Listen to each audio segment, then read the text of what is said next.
کہ بعض لوگوں کا یہ نظریہ ہے کہ فلاں بھی بزرگ سارے بابے غلط، فلاں بھی غلط، فلاں بھی غلط، فلاں بھی غلط، فلاں بھی غلط، میں کیا ہوں؟ میں سے۔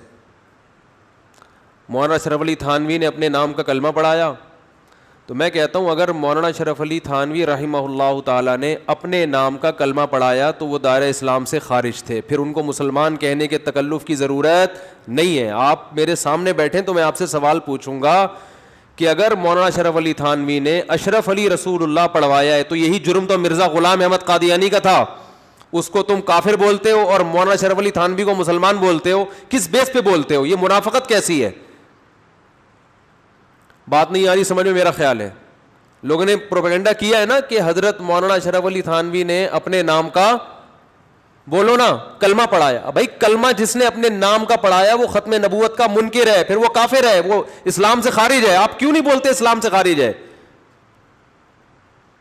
تو یہ تضاد ہے کہ نہیں یہ باتوں میں؟ اور اگر آپ تعویل کرتے ہو کہ نہیں اس کا یہ مطلب ہے تو وہ تعویل کرو آپ۔ پھر دیکھو میرے سامنے اگر کوئی کہے فلاں نے اپنے نام کا کلمہ پڑھا ہے، میں کہوں گا وہ کافر ہے، اور اگر میں کہتا ہوں کافر نہیں ہے تو میں پھر اس کی بات کی کیا کروں گا؟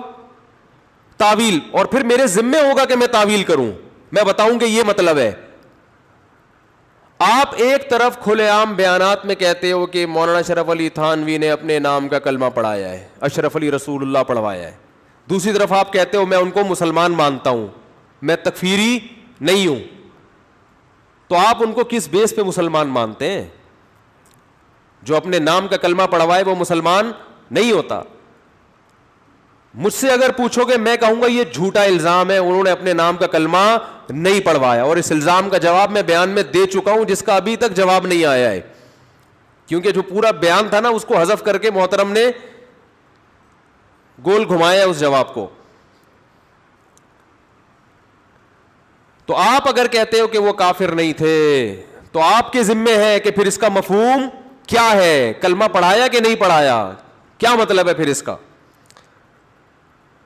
تو اس وقت آپ یوٹیوب پہ مختلف جگہوں پہ جائیں گے، کچھ لوگ بیٹھے ہوئے ہیں جو اسلام کو تو مانتے ہیں، قرآن و حدیث اور حوالے بہت یاد کیے ہوئے انہوں نے، لیکن جب آپ ان کی تقریریں سنیں گے تو آپ کو لگے گا دو چار لوگوں کے علاوہ دنیا میں جنت میں جانے والا کوئی ہے نہیں۔